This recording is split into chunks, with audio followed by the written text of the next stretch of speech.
Baha'u'llah once compared the colored people to the black pupil of the eye surrounded by the white. In this black pupil, you see the reflection of that which is before it, and through it the light of the spirit shines forth. Abdul Baha. O thou who art pure in heart, sanctified in spirit, peerless in character, beauteous in face, thy photograph hath been received, revealing thy physical frame in the utmost grace and the best appearance. Thou art dark in countenance and bright in character. Thou art like unto the pupil of the eye, which is dark in color, yet is the font of light and the revealer of the contingent world. I have not forgotten, nor will I forget thee. I beseech God that he may graciously make thee the sign of his bounty amidst mankind. Illumine thy face with the light of such blessings as are vouchsafed by the merciful Lord. Single thee out, for his love is this age, which is distinguished among all the past ages and centuries. Abdul Baha. So today, our speaker is Mr. Derik Smith, and his topic is, why does the Baha'i Faith consider Black people the pupil of the eye? Derik Smith is a professor in the Department of Literature at Claremont McKenna College. He's currently the chair of the Intercollegiate Department of Africana Studies at the Claremont Colleges. His work is anchored in the analysis of American culture, and particularly African-American literary culture. Smith is the author of many articles and the book Robert Hayden In Verse, New Histories of African-American Poetry and the Black Arts Era. Thank you so much, Femina, for introducing me and for inviting me to be here. And it's so wonderful to see everyone. I know several people out in the crowd there, and it's so beautiful to see. I appreciate you all being here. I appreciate the representation, it seems, from all different parts of the earth.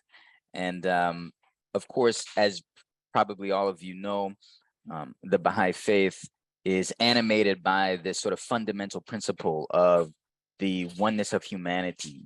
And today, what I'm going to try and share a few ideas about is what I think of as a kind of key metaphor of the Baha'i Faith, one that refers to the Black people, what we think of as the Black people of the earth today, as the pupil of the eye.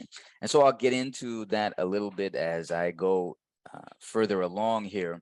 But to begin with, I just wanted to say a few things about the Baha'i Faith and maybe give us some kind of historical sort of vision of the Baha'i Faith. And one of the things that I'm going to talk a lot about today is history. And so I thought that the way that I could try and share some understanding of what the Baha'i Faith is to offer up a vision of history that comes to us from the revelation of Baha'u'llah. And Baha'u'llah, we believe to be one of the divine educators that divinity has sent to humanity, and the divine educator with the message which is necessary and applicable to the day and age in which we live. And so one of the things that Baha'u'llah made clear is that the humanity that we understand to be the human family is in a collective process of maturation. And that maturation is similar to the maturation of a human being that moves from childhood into adulthood. And that ultimately humanity is destined to achieve a adulthood in which the unity of the human race is established within one social order, which gives the opportunity for all people to achieve a true kind of flourishing of life. As we move from this sort of period of childhood into adolescence and adulthood, we see various processes operating in the world. And these are ideas that come to us from the revelation of Baha'u'llah. We understand that in this moment in time, we are in the collective adolescence of humanity. We are in a stage of turbulence. And part of that turbulence is, much of that turbulence is due to the forces of integration, the forces of disintegration, which are affecting society, right? And at the same time, as we see forces of disintegration affecting society, we also see forces of integration occurring within the world. And those forces of integration are ultimately geared toward the unification of all human beings. Now, we understand this to be the case from a Baha'i perspective because of this conception that we are receiving from the revelation of Baha'u'llah. And as I said before, in the Baha'i faith, there is a understanding that God, that divinity, has been in constant communication with humanity throughout the course of history, and that the mediating figures between divinity and humanity are these divine educators, figures like Moses, Jesus Christ, Krishna, Buddha, and then in this period of humanity's development, Baha'u'llah. And these divine educators are, let's say, the human embodiment of all that the human mind can comprehend and understand of God, of divinity. And they articulate a understanding of social reality, which is appropriate for the day and age in which they appear. And we are living in a moment in history when the unity of the human race is, for the first time, a true possibility. We are connected to one another in a way that is obviously unprecedented and unique in human history. Today, I can instantaneously communicate simultaneously with people in Botswana and Peru and Papua New Guinea, and we can talk about subject matter in a way that is equally comprehensible by everyone involved in that conversation. That was, of course, impossible until only a few decades ago. And so what is required now is to harness the power of the entire human race together in a unified effort, right? And we are at the cusp of that possibility, but we are also facing the dangers of this kind of adolescent period that we're in that we have, like teenagers, like the teenagers that, you know, probably you all are familiar with, we have great power, right? But we haven't quite figured out how to use that power in its most effective way, right? Some of the things that we do with our power are quite destructive and dangerous, right? And so what we have to do is figure out how to harness this power that we have as a collective humanity. And the way that we will do that is as we become closer and closer to understanding that and living out the truth that we are all part of one human race. And so, as I said, Baha'u'llah, the manifestation of God for today in the Baha'i from the Baha'i perspective, believes that the fundamental purpose animating the faith of God and his religion is to safeguard the interests and promote the unity of the human race and to foster a spirit of love and fellowship amongst men. This is the fundamental purpose animating the Baha'i faith. Now, what I want to talk about today it is very much tied up to the forces of disintegration and disunity that have characterized what we call the modern world. Let's say the world over the past 400 or 500 years. And in my view, one of the most powerful forces of disunity in the modern world is the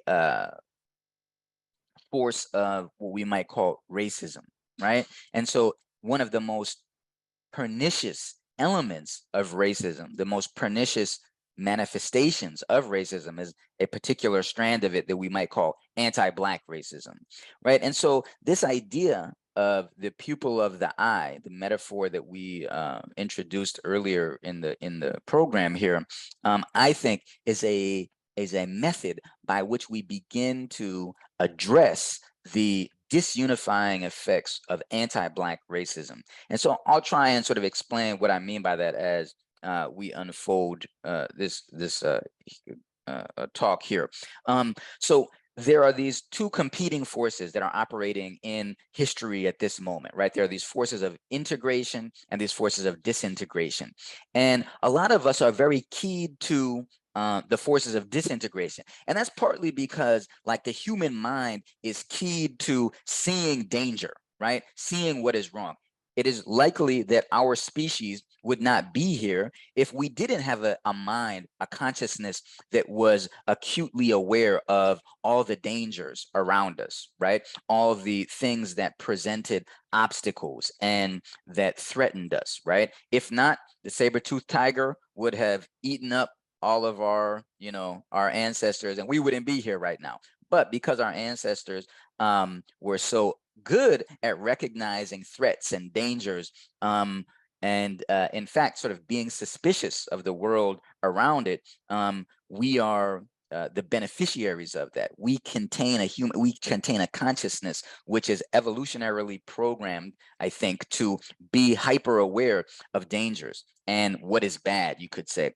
But in fact, if we look at the some of the statistics around the collective development of humanity over, let's say, as we see in this chart here, over the course of about 300 years or so, what we will see is that one of the key metrics of measuring, whether or not life is going well for our species, it would indicate that life is moving in an incredibly positive direction, right? So if you look on this little chart here, what you'll see is that life expectancy for human beings has skyrocketed basically in the past 100 years or so, right? Up until the beginning of the 20th century, the average life expectancy was well under 40 years. But now we look and we see that we have an average human life expectancy of over 70 years. That's incredible, right? So you have 10,000 years at least of human history, of civilization and human history. All that time, we were only living to be about 30 years old. Suddenly, we're now living to be, 75 years old at least, right? That's the average. We can also look at these other kind of metrics that kind of measure things like extreme poverty in the world, right? And if we look at this chart here, one of the things that we can see is that if we go back to the beginning of the 19th century, what we'll see is that about 90% of all human beings lived in conditions of extreme poverty, right? That's something like the equivalent of today, less than $2 a day, right? And that in over the last 200 years, that number has plummeted, right? So that today we are only 10% of all humanity is living in conditions of extreme poverty, right? This is a kind of incredible achievement for us. And these are, you could say, representation of these forces of integration, where all of this knowledge and power that we have in this adolescence of our humanity are coming together for the benefit of this human species, right? And we can see that again, this is just another sort of characterization of that same statistic. In the last, let's say, 40 years, the number has gone from 45% of humanity living in extreme poverty down to 10%. That's just in the last 40 years. So oftentimes we're attuned to these forces of disintegration and of threat and of danger. But in fact, if we take a step back and we look maybe with some other kinds of vantage points, we see that it's incredible how much integration is happening in the world, the integration of knowledge and power and human capacity, right?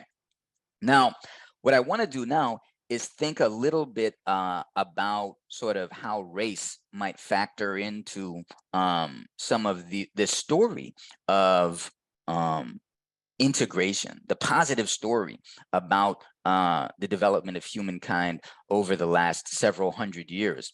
And I want to do that by talking a little bit about the continent of Africa, of course, where the mass of Black people in the world live today.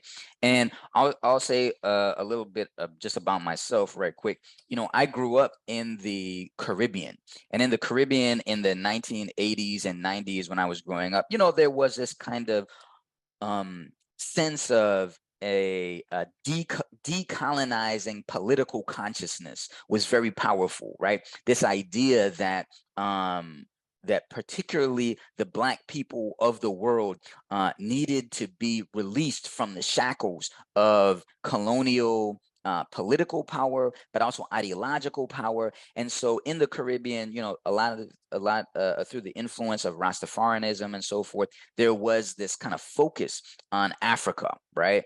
And so Africa being the motherland and the homeland, and it was this place that kind of had a mythical stature in the Caribbean imagination that I grew up with.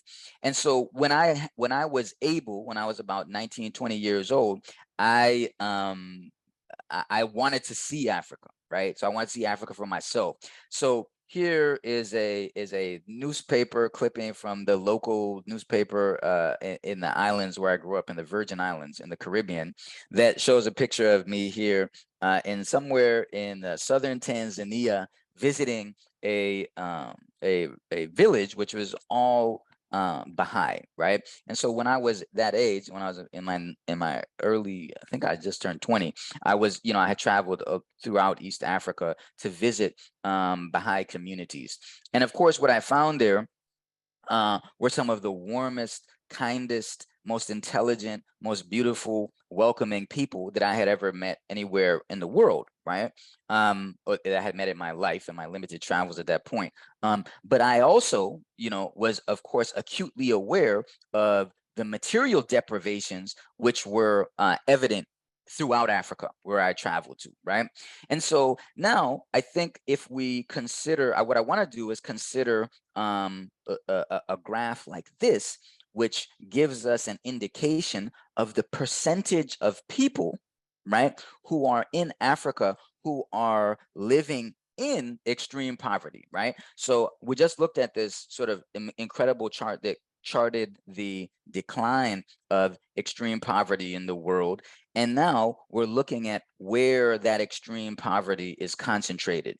And one of the things that we will see is that, in fact, over the last maybe 30 years or so, the percentage of people who are experiencing extreme poverty in sub-Saharan Africa has actually risen, right? And we're at the point now where almost, you could say, 90% of those who are living in extreme poverty are living in the continent of Africa, right? So there's this decline in extreme poverty, most of it concentrated in one part of the world, the part of the world where the most Black people live, right? If we look back to these statistics around life expectancy, one of the things that we'll see is that, of course, there has been this great sort of uptick in the number of years that people are living, but that Africa, as compared to other parts of the world, lags far behind, right? The rest of the world, such that the average life expectancy is just over 60 years in that part of the human family, let's say, right? And so there are various ways that I think that we can account for that, right? And one of the ways that we can do it is, I think, steeped in a kind of anti-Black racism, right? One of the ways that we account for the poverty of the African continent, or the disparate degrees of life expectancy, is by saying that there is something wrong with the people in Africa, that they are somehow at fault for these conditions that lead to extreme poverty in those places, right? And that there is somehow something culturally or genetically, right, that afflicts these people such that they cannot be on par with the rest of the world, right? And I think that we can obviously attribute, I want to sort of sort of counter that narrative by looking a little bit at history. But I think like one of the things that we can do is attribute that kind of thinking to a kind of really powerful force in the modern world, which is an anti-Black racism, right? I would say on the one hand, partly these conditions are created by anti-Black racism, and then the justification for our allowance of them, right? For our sort of acceptance of these kinds of disparities, both on a global scale and within the nation itself. Within America, we see similar kinds of disparities. These are real problems for the future of humanity. If we are to become a unified collective human race, then this issue of anti-Blackness and this issue of racism has to be addressed. Now, one of the other things that I want to sort of, I know this is all very statistical and charts and, you know, a lot of kind of, this is maybe a little bit too sort of wonky, as they say, but I wanted to I think these are fascinating things that I wanted to sort of draw attention to. Along with this sort of concentration of negative life outcomes, you could say, in the continent of Africa, is also, right, a strong trend in population growth in this part of the world, right? Such that the numbers of people in the sort of collective family of humanity who are Black is growing, and it's growing at a rapid rate, so that by the end of, you know, the next 100 years, and 100 years from now, most of the people living in the world will be Black, right? Which is a kind of fascinating thing to consider, right? If the demographic projections, which have been established so far, are true, right? What we will see is that by 2100, that year, half of the babies born in the world will be born in Africa, right? So this means that the collective human family is going to be the majority Black in just a, you know, relatively speaking, a short span of time from now, right?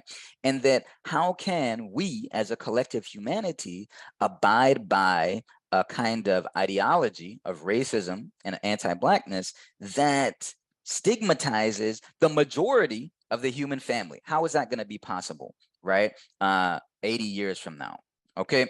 So what I've done here is just sort of laid out a little bit of kind of like history and sort of thinking about the future, kind of like pivoting from like the past into the future. And, you know, I think that we have to have a vision of history if we're going to have a vision of futurity, right? Which is profitable for us, right?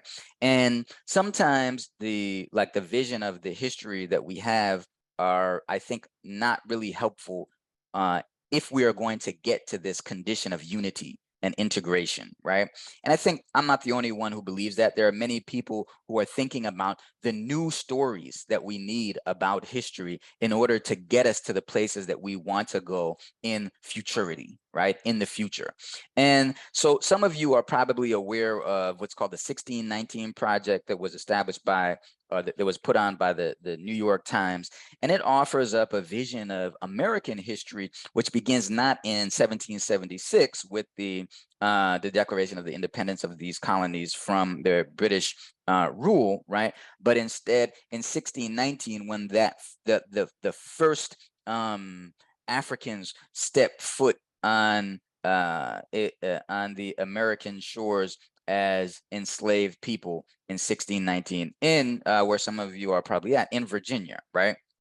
And so this is a kind of narrative, a new story that people are trying to tell about history that is perhaps intended to get us to a new place, a better place, right? But one of the things that I like to do is kind of problematize even this idea of beginning our story that we tell about Blackness or tell about African Americans in 1619, right? Because in some ways there's something I think a little bit let's say insidious or harmful in thinking about Blackness under the conditions of enslavement as its origin, right? Because of course Blackness doesn't begin in a history of enslavement. Blackness sort of begins prior to this North American enslavement that we're familiar with. And so I've thought that, look, instead of going back to 1619, what if we went back to 1319, right? What if we begin our story about Blackness in 1319 rather than 1619, and we went back to West Africa, where the ancestors of many Black people in the quote unquote New World came from, in West Africa in 1319. What we would find ourselves in is one of the greatest empires of the pre-modern world, and that's the Mali Empire, right? And the Mali Empire was the most dominant and widespread empire in the regions of what is today Mali and parts of Nigeria and so forth. In Gambia, Guinea-Bissau, these places in the 14th century, from the 12th century to like the 15th century. Now, in 1319, what we would find in that Mali Empire is the great ruler of that country, Mansa Musa. And here on this map that we see from the later part of the 14th century is Mansa Musa on his throne down here in the middle of the sort of African continent. And at that time, he was preparing for his pilgrimage. You can see from here in the Mali Empire over to Mecca in the Arabian Peninsula. And several of the emperors, you could say, of the rulers of the Mali Empire before Mansa Musa had made this pilgrimage. They had adopted Islam as their religion, and so as pious Muslims, they were going to Mecca for their religious obligation.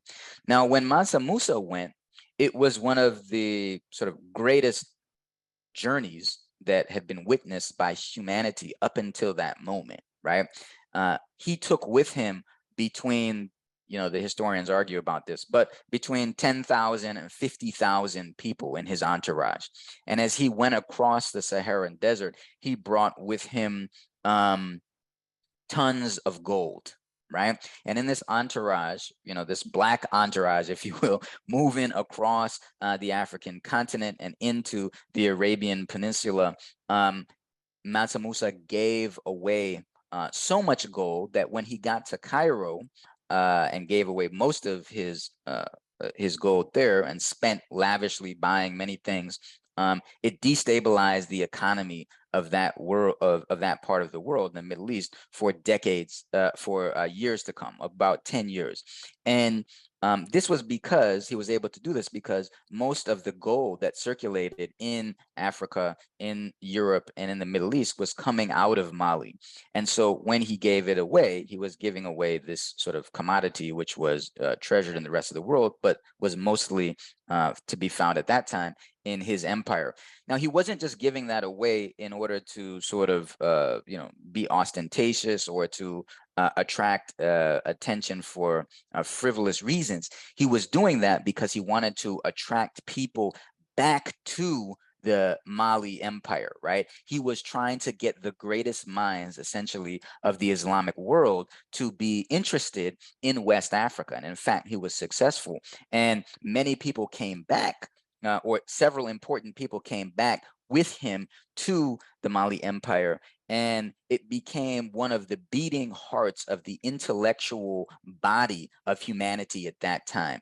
Probably some of you have heard of the long lost city of Timbuktu, right? This was in fact a real place where there were tens of thousands of scholars concentrated, had established some of the first universities, some of the greatest libraries of that time, and were advanced in subjects such as jurisprudence, the study of law, medicine, astronomy, philosophy, and so forth. And all this was happening in West Africa under the rulership of this Mansa Musa, who is thought to be one of the sort of the wealthiest human beings in human history. However, probably a lot of us have never even heard of Mansa Musa or the Mali Empire, right? And so the question is like, well, how do we account for that? Like, why is it that is the case, right? And in sort of the field of Africana studies or Black studies, one of the overarching ideas is that we have experienced something called the Maafa, right? Which in Swahili means the great disaster. And in that great disaster, you had multiple sort of layers of devastation, right? You had this kind of first layer of devastation, which we know of as the transatlantic slave trade, which in fact, sort of, stole several million people from West Africa and brought them into the New World. But alongside that sort of physical, material devastation of the bodies and lives of Black people, of what we become to call Black people, what were then West Africans, we also had a kind of ideological disaster, right? Which is something that forced humanity to sort of degrade and forget about all of the history associated with this part of the world, right? The great forces that grew up in the early period of the modern world, when Europe came to rise and the New World came to rise, those forces degraded and denigrated all Black history and Black ideas, right? So that was another part of the disaster. And so in this slide here, so we don't know about Mansa Musa or the Mali Empire as a result of the great disaster of the transatlantic slave trade and the ideological addendum to that material disaster that took place, right? And so here we have a video that kind of tries to visualize for us the process that took place in the years of, let's say, beginning in the early 1500s up until the 1800s. And each one of these small sort of dots that you see moving across the Atlantic here is representative of a ship that within which were shackled usually between 100 and 400 human beings, right? And so each of these ships sort of made their way across the Atlantic under the charge of, at first, primarily Portuguese and Spanish enslavers, right? And then eventually French, Danish, and British enslavers. And what you can see here is like the greatest sort of forced migration in human history. And this forced migration then creates the conditions that are sort of define the new world, that define the world that we live in, right? Now, the people who were coming across here, they were being at first primarily taken to South America and into the Caribbean, right? And there they were working primarily in crops such as rice, tobacco, eventually sugar, which is one of the most sort of labor-intensive crops. Most of the sugar that was produced in the 1700s and the 1800s was being produced in the Caribbean.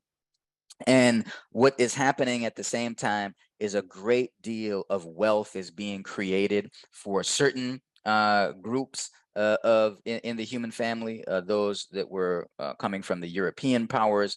And there was a great theft in labor and life of those coming out of primarily West Africa. And so this went on for hundreds of years, right? And as it went on, there was a sort of remaking of the world. This is the period in which we see the rise of European power in world history. And we also see the making of America in this same period, right? So one of the things that I think is important to sort of think about here as we watch this unfold is that as this new world is being made, it is primarily being made by people who were of various nations in Africa, like the Akan nation, the Ashanti nation, the Igbo nation, the Wolof, Hausa, Mbundu, Fulani, Yoruba people, right? These were all these various African people who were being amalgamated into a common category of Blackness, right? All of these different diverse groups from Africa who didn't sort of see themselves as being, you know, part of one race or something like that, were being reimagined as Black people, just as people from Europe, right, were being reimagined as white people, so that British people and French people and Danish people and Spanish and Portuguese, they were these these diverse groups of Europeans now became amalgamated into this one group of whiteness. And from that, we have this kind of racial categorization that we maintain today.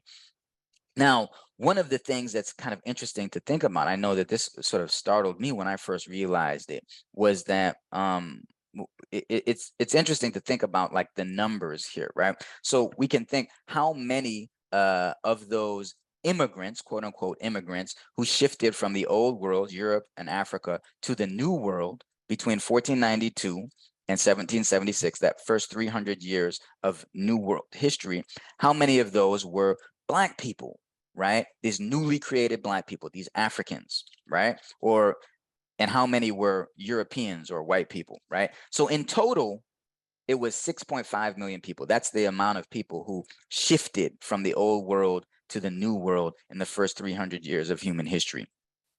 And how many of those people do you think were Black people? It's often quite surprising, you know, to know that in that period, it's 5.5 million people of the 6.5 million people, which means about 80% of those who came over in the first 300 years of the making of the New World were African, right? So what that indicates to us, right, is that there was a massive scale of exploitation of the people who were making the New World. It wasn't white people, it wasn't Europeans who were establishing sort of like the agriculture, the infrastructure, much of the cultural knowledge of the New World. It was a Black project, you could say. Blackness was at the heart, right, of this project. And in that sort of massive project of exploitation of Africans, you had the massive creation of wealth in Europe, right? And here, maybe some of y'all have been to the Palace of Versailles in Paris, much of which was built up over the 18th century by from the profits that France gained in the Caribbean through sugar production, right? And so when we look at some of the beautiful and opulent sort of architecture of Europe, which rose up in that period, let's say from the late 1600s up until the 19th century, all of that had, not all, I shouldn't say, shouldn't be absolute or extreme. Much of that, right, had its origins in this kind of exploitation of colonial lands and the enslavement of African people in the quote unquote New World. Now, if we come closer in history to our own moment, we can think about the wealth of America and how that wealth was created in the 19th century. And probably some of y'all will know the answer to this question: what is the 19th century America's most wealth generating export? And it was cotton, right? And that cotton was produced in southern states by people who were enslaved on cotton plantations and who did a kind of backbreaking work of cotton picking primarily. And this was primarily in the early part of the 19th century, where this great wealth was generated by cotton picked in southern states and then exported to Britain so that it could be processed in factories in the newly emergent industrial revolution that was happening in Europe at that time. So the raw commodity of cotton was picked in these southern states, primarily in the late 18th and early 19th century, shipped across the Atlantic, right? And Britain pays the US a lot of money for that commodity, then processes that commodity into textiles, which are then sold throughout the world, right? So this is the beginning of a globalizing economy. It represents the way in which America rose to economic power in the world, right? Before that time, the American colonies were just making their way. They were managing. But it was in the 19th century that we see the beginnings of this kind of catapult of America into the forefront of a global economy in the world, right? What's fascinating to think about is that at the heart of that process of acceleration, which brought America into economic prominence, at the heart of that was labor stolen from enslaved people, primarily on southern cotton plantations. When I used to think about like the history of slavery, I mostly associated it with a kind of physical labor that was done by men requiring great strength, right? But it actually turns out that much of the labor which was required for cotton picking was done by women who had manual dexterity, right? They could use their hands just as quickly, if not more quickly, than men could as they went down these rows of cotton, picking the cotton, which was this kind of product at the heart of the American economy. In the early part of the 19th century, there was a person, his name was Solomon Northrop. He was born free, black man born free in Saratoga Springs in New York, was lured into the Washington, D.C. area, and then he was kidnapped and sent into a 12-year period of slavery in the southern part of the United States, in Louisiana primarily. While he was there, one of the things that he noted in the narrative that he wrote about his experience was that on the plantation that he worked at, the most productive person on that plantation was a woman named Patsy, right? And Patsy would pick about, what does he say here? Something around like 200 pounds of cotton a day. 500 pounds of cotton a day was not unusual for her, he said, right? Now, I point this out, right, because I want to sort of get to the brutality of the institution of slavery that occurred throughout the New World, and then particularly in America, right? So here you have someone who is picking 500 pounds of cotton a day, and this is a woman. And the way that this kind of efficiency was elicited from enslaved people was through a system that we might call a torture system, right? If you didn't pick the right quota of cotton, if you were determined to be able to pick 400 pounds of cotton in one day, and you didn't meet that quota, then it wasn't as though your pay was reduced or something like that. There was an overseer who, using his judicious analysis, would decide whether or not you would be whipped or not, right, for not meeting your quota. So there was this whipping system, this punishment, this corporal punishment system that was very brutal, that created the dynamism of the American economy at that time.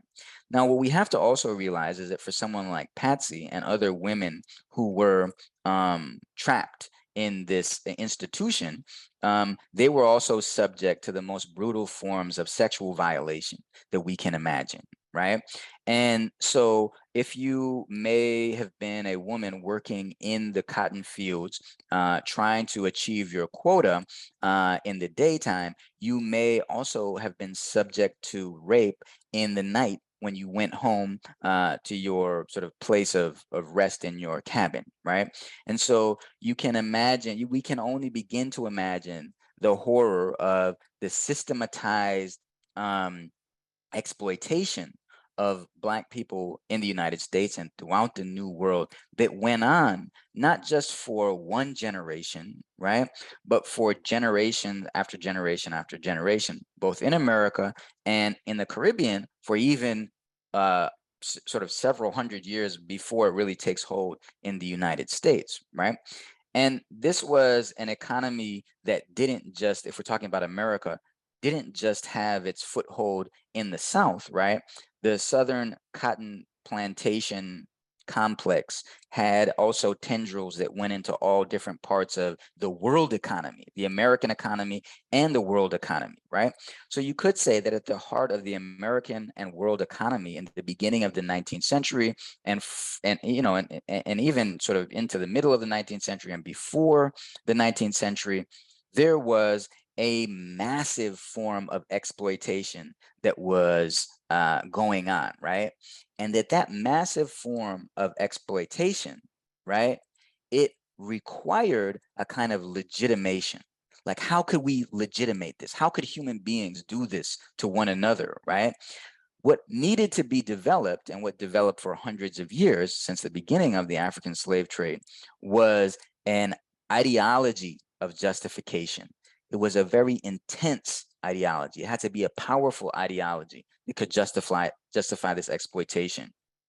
And it had to be one that was commensurate with the violence of the exploitation. It wasn't just that it was a great scale of exploitation. It was an incredibly violent exploitation, as I described with the story of Patsy, right? And many other women who were systematically exploited in a way that was similar to Patsy, right?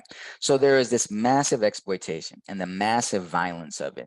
And all that leads to a massive story of legitimation. That story, I would argue, right, is the story of anti-Blackness. This is the story that gives us the idea that Blackness is the sign or the mark of deficit or lack or anything sort of negative. In contrast, right, to the ideology of white supremacy, we have the contrastive ideology of anti-Blackness and Black deficit, right? So that story was developed in order to justify, right, this massive exploitation. That story was propagated not just by everyday folk, but by the most powerful people in the intellectual world of the 17th, 18th, and 19th century, and on into the 20th century, right? People like Thomas Jefferson, who were themselves the owners of human beings and who exploited sexually people who they owned, right? Were oftentimes the key progenitors of the anti-Blackness ideology. Even people who we sometimes associate with a kind of sort of a heroic stand against slavery, someone like Abraham Lincoln, who made great sacrifices and who had showed great courage to bring down the institution of slavery in the United States, was also simultaneously the propagator of a kind of anti-Black ideology, which would argue that Black people were not on the same level as white people, right? In terms of intellectual and even spiritual and material capacities. Now, this anti-Blackness doesn't just sort of stop in 1863 in America with the abolition of slavery. It keeps on going. It's an ideological sort of idea, right? It's an ideological construct. So it keeps on going, even though the institution of slavery itself may have been eradicated. So all of that is a long backdrop to this explanation of the new story of identity, which was offered to humanity by the prophet founder of the Baha'i Faith, Baha'u'llah, sometime in the 19th century. We're not sure exactly when, but his son Abdul Baha assures us that Baha'u'llah once compared colored people of the earth to the Black pupil of the eye surrounded by the white. And this Black pupil is seeing the reflection of that which is before it, and through it, the light of the Spirit shineth forth. Now, this is really consequential for Baha'is, right? Because this is not just a kind of platitude which is offered by an intellectual figure, or not even, I shouldn't say a platitude. This is not just a statement offered by another intellectual figure in the pantheon of intellectual figures in human history. This is offered to us by one of the divine educators who has come to humanity to give us a message which is capable of unifying the entire human race, right? So what we as Baha'is understand is that there is this designation, this understanding of Blackness, which intervened into the discourses of the 19th century and turned those anti-Black discourses on their head.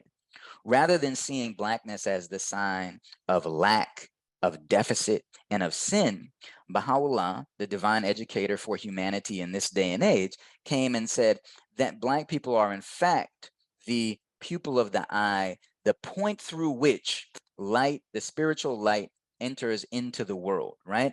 This metaphor, this symbol for Blackness was absolutely unprecedented in the history of humanity. So I wanted to make sure that my sort of thought that this was something that we don't see anyone else in the 19th century saying. I wanted to make sure of that because I'm not a historian. I reached out to someone I know, someone probably that some of you are familiar with, Ibram X. Kendi. And I asked him, you know, was he familiar with anyone who had made similar statements elevating Black people to a favored sort of status, right, within this body of humanity in the 19th century? Ibram wrote back and said, no, he was not aware of anybody, any figure, you know, whether Black or not, white or Black or any other race, who had lifted up the station of Blackness to such a high degree at that point in history. He said that W.E.B. Du Bois may have done it later on, right, in the 20th century, but up until that point, no one had made such a profound, positive acclamation of Black people in the history of intellectual history at that point, right? And so what I think is that there are two ways that we can think about that pupil of the eye metaphor. And one is the pupil of the eye is a central apparatus in the physiology of the human body, right? Humanity in the revelation of Baha'u'llah is often compared to a human body, right? We are all parts of one human body, if you will. Each of us is a cell, right? Each of us has our own function, and each of us is dependent upon cells in all other parts of the body, right? And so there's this idea, this metaphor that is offered up in the revelation of Baha'u'llah of humanity being like unto a human body. And it is so fascinating that to me, the metaphor that Baha'u'llah chooses for Black people is the pupil of the eye, this sort of central apparatus in the perceptive organs of this body of humanity, is the station that is used, is the metaphor that is used to describe Black people. And so I think that's instructive for us. I think it tells us that Black people have played a key role in the creation of the modern world, which was something that has been repeatedly denied and is being, you know, continually denied, the importance of Blackness to the development of humanity, right? I think when we consider the future of humanity, right, where the future of humanity is going to be increasingly Black, right? I think that there's some instruction there as well for us, right? That we need to begin to sort of really center on, right? Think about the place of Blackness in this human body, right? This metaphorical body of humanity. I think that there is also a instrumental meaning. And it seems to me that the instrumental meaning is that we can use this metaphor as an instrument to draw us closer to the condition of unity, which we as humanity are destined to achieve, right? We cannot persist in holding on to ideologies which degrade a certain segment of the human family if we are going to achieve a unification of the entire human family. We need to have instruments that will allow us to move past this history of ideological degradation and material degradation. And so by giving us the pupil of the eye metaphor, Baha'u'llah has offered us an instrument of positivity, like a positive lens through which to see Blackness, right? That Black people have the potential, as all others do, to bring in the spiritual light of divinity into the world of humanity, which historically is something that, you know, in modern history is something that has been rarely associated with Blackness, right? So as we move from this condition of childhood and through our adolescence into adulthood, we have this tool that allows us, this pupil of the eye metaphor, this conception of Blackness that will allow for the integration of all of humanity into an equalization, a condition of equity in which all people, right, are allowed to achieve their full potential.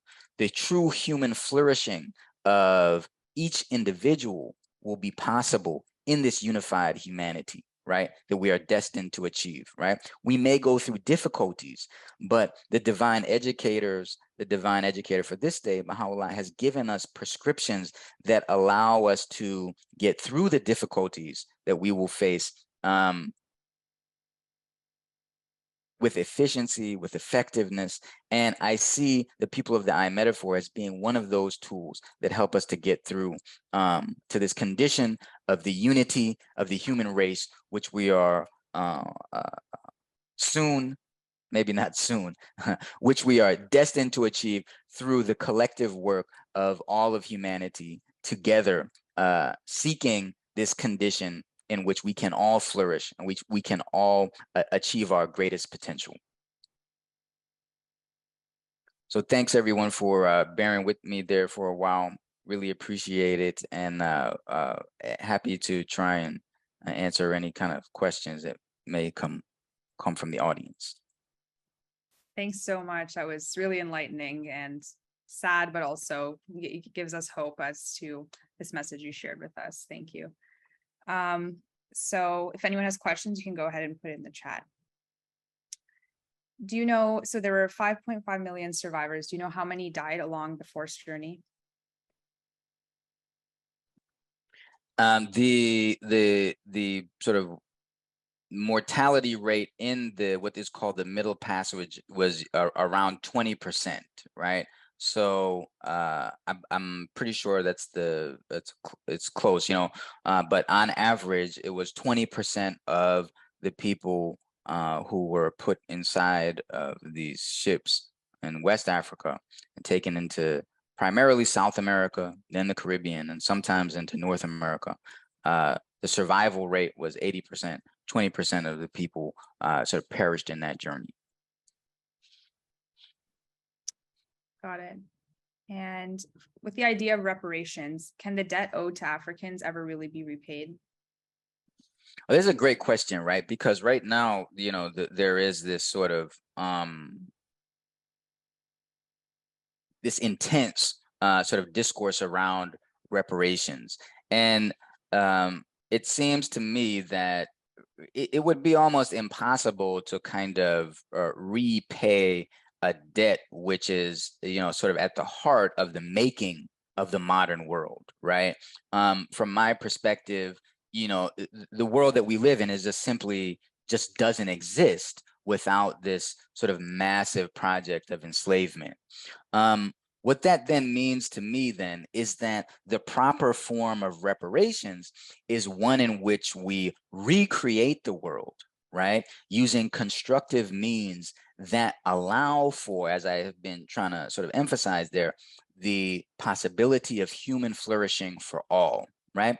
We will never be able to repay this debt to some segment of the human family, which is not to say that sort of, you know, experiments in sort of reparative work should not be undertaken, right? And which is not to say that that we shouldn't give special attention to these Black segments of the human family. But it is to say that ultimately we have to have a horizon of vision which moves through justice towards unity, right? Baha'u'llah once said that the appearance of justice, the purpose of justice is the appearance of unity. Reparations is a quest for justice. It seems to me that in that quest for justice, our ultimate horizon is unity. So those reparative frameworks that are being developed should be ones that potentially unify the human race and create conditions which, again, allow for flourishing of all segments of the human family. That makes sense. Thanks. Do you think the end of the slave ship voyages by 1863 is spiritually related to the declaration of Baha'u'llah in that year? You know, I think that my own perspective is that you know, we should be careful in drawing sort of direct correlations between specific events in, let's say, the unfoldment of the revelation of God in the world of humanity, and then those material events that contextualize it, right? 1863 was the moment in Baha'i history when Baha'u'llah declared his station of being one of these divine educators publicly in humanity. It was also the moment in which we have the official sort of declaration of the abolition of slavery in the United States. But you know, the history of Juneteenth tells us, of course, that it wasn't until several years later that, you know, even in the U.S., slavery was actually dismantled and so forth. So there are these kinds of interesting sort of correlations, but I would say that we should be a little bit judicious in sort of making too tight of a connection between, let's say, the history of the unfoldment of the divine message for humankind, and then these material circumstances that are sort of contextualizing it again. So I think there is a connection. There's a close sort of historical resonance, but you know, me personally, I don't try and make that connection too explicit. Got it. Does the metaphor of the pupil indicate a perceptiveness which is unique to Black people because of the unique perspective they have due to their historical struggle? And when the pupil reflects the light back as a mirror, does it mean that we will all learn more about ourselves from Black people? So this is an interesting idea, right? That there is a kind of spiritual perception which is associated with Blackness that we can feel in this metaphor. So, one of the things that I would point to is Baha'u'llah's own declaration that, you know, the word of God, and I take the word of Baha'u'llah to be the word of God, is infinitely creative, right? It creates things, and it has a whole multiplicity of meanings, right? So, you know, and then we apply those meanings to the world of reality in ways that can be beneficial. And I think that to a certain degree, there is something beneficial about recognizing the spiritual perceptiveness that Black cultures have developed, right? And I think that there are other thinkers, you know, someone like W.E.B. Du Bois, who said that, you know, because of their condition of oppression in the United States, in particular, talking about Black people in the United States, Black people have developed a second sight, right? So, and that by that he means that there was a kind of added perception that Black people were forced to develop in order to analyze the social realities which they traversed in ways that could make them sort of succeed, right? If you are under the duress of great oppression, in order to make your way through the world, maybe there is a kind of perceptiveness which is necessary to develop within a culture. And maybe then that does have some relationship to this idea of the pupil of the eye and the sort of the spiritual perceptiveness of Black people.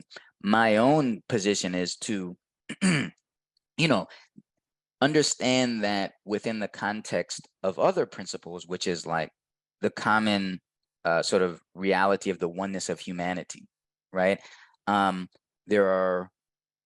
We all have spiritual perception, right? We all have sort of great powers of perception.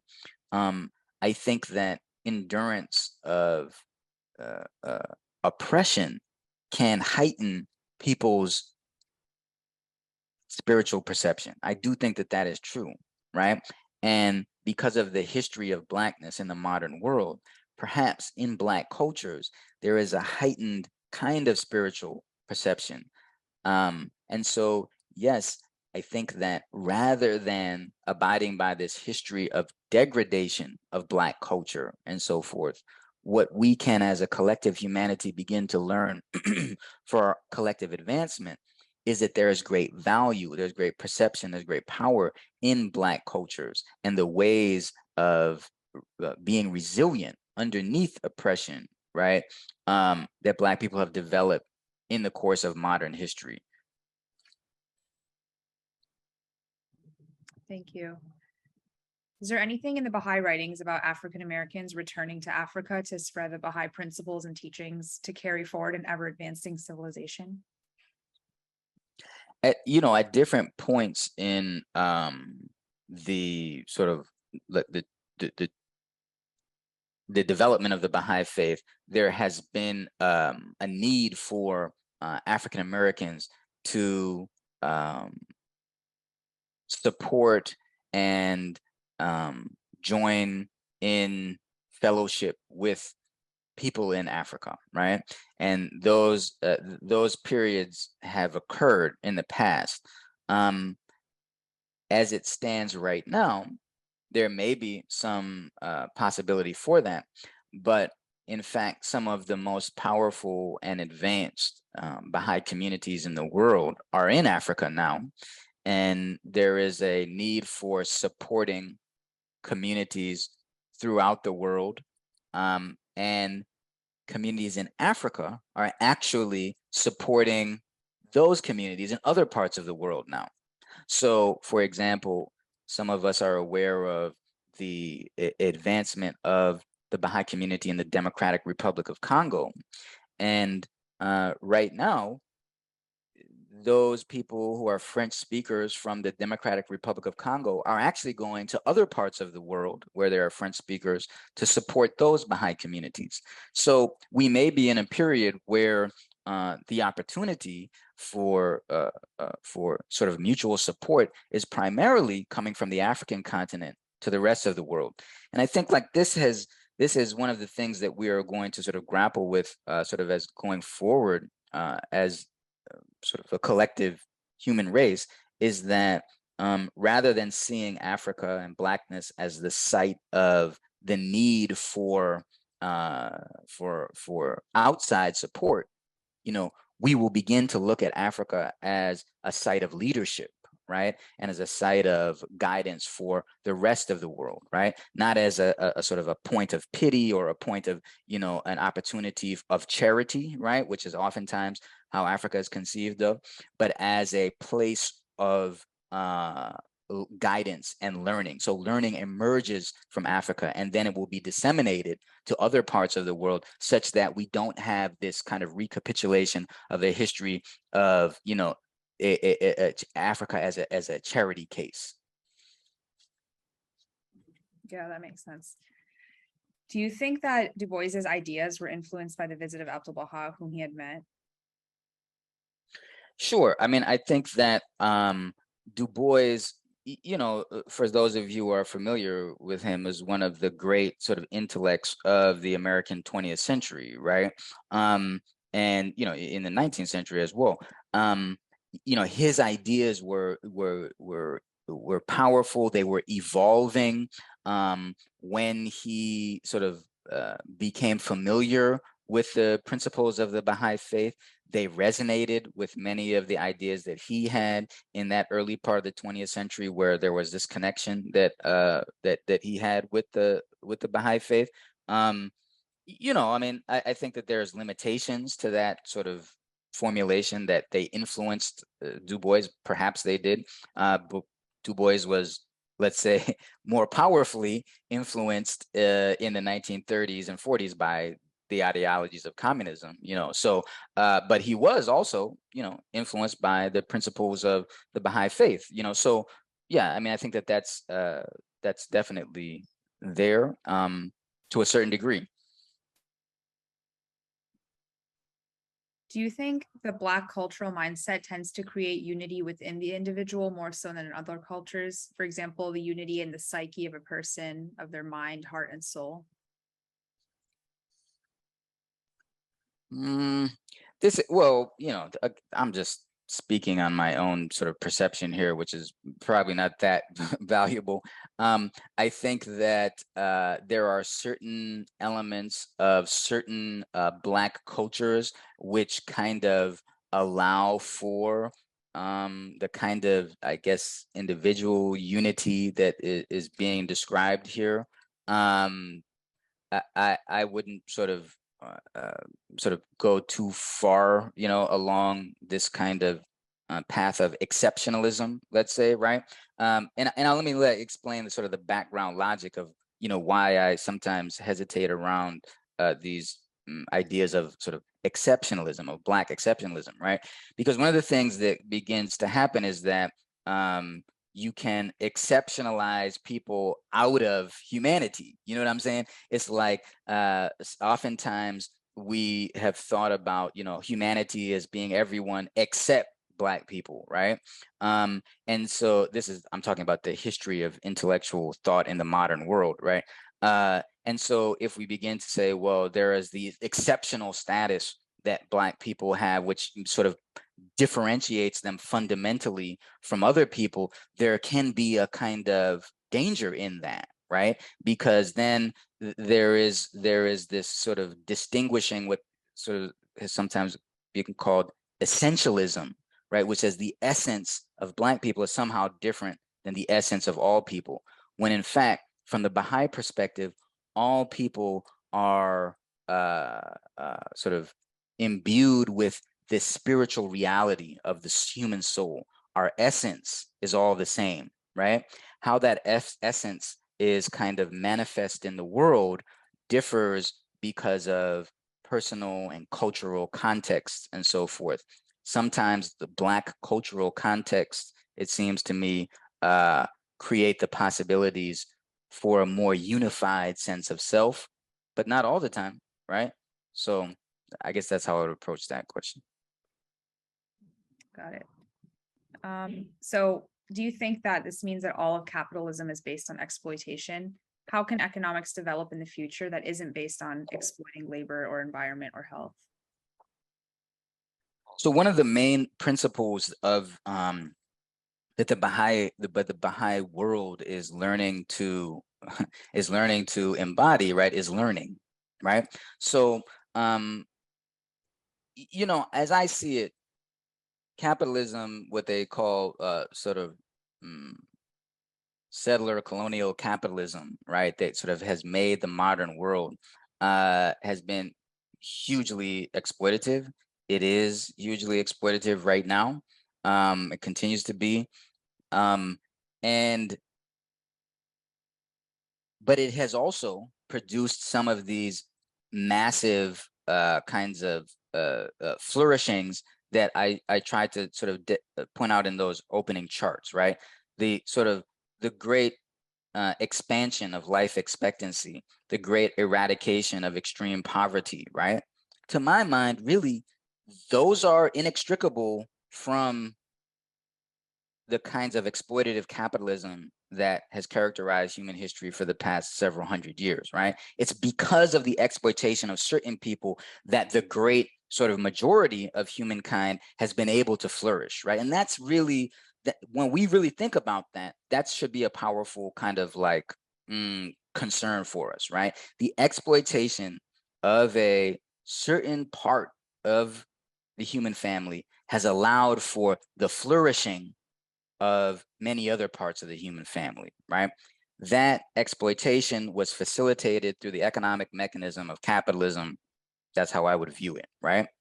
What we have to learn about, right, is how to move beyond the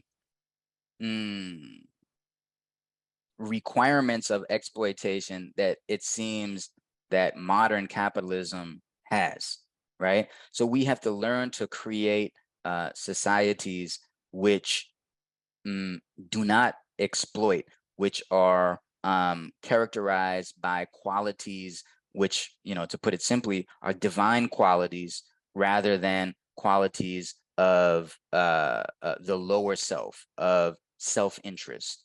Now, capitalism sort of is premised on the fact that all human beings are primarily self-interested. So if we can harness that self-interest, right, in a collective manner, it will be the best for everybody, right? From a Baha'i perspective, there's a bit of a difference. We don't believe that human beings are ultimately self-interested. We believe that human beings are created noble, right?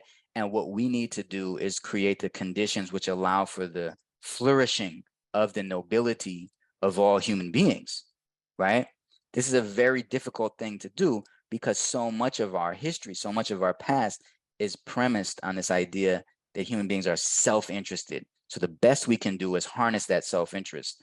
As Baha'is, we're figuring out how to try and build communities which begin with a different premise, which is that human beings are inherently noble and that we can raise up, like that we can draw out the spiritual nobility of all human beings if we figure out how to create societies that will acknowledge that.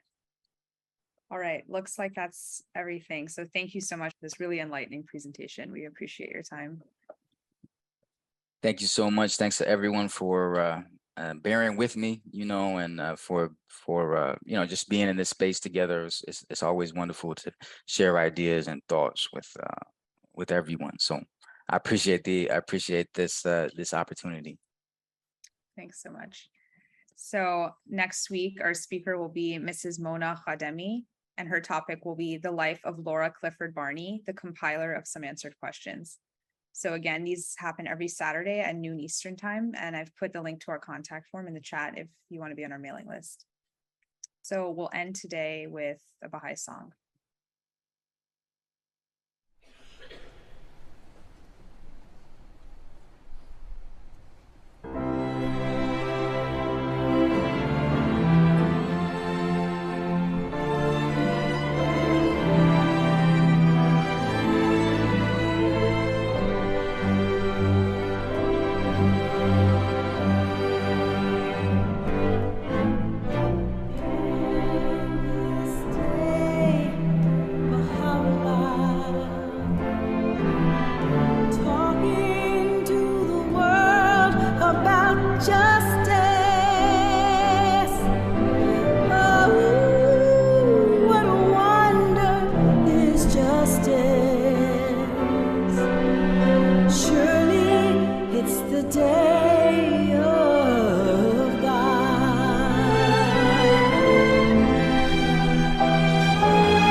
Talking to the world about oneness. Oh, what a wonder this oneness. Surely it's the day of God.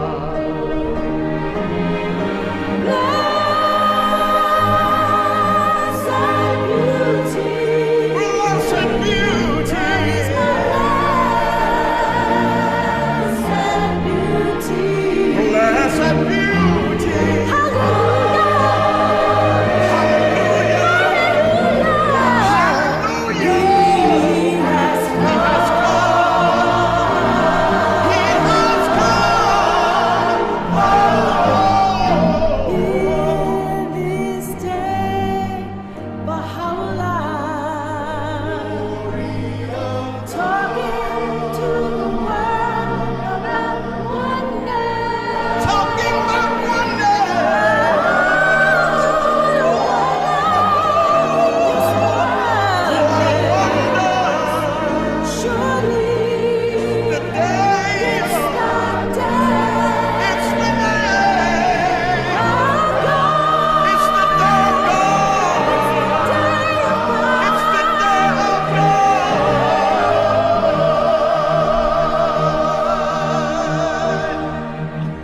Oh, I love to praise His holy name. He's my guide. He's my shelter. Baha'u'llah, Baha'u'llah. He's my soul. He's my shelter.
Thanks, everyone, and we'll see you next week.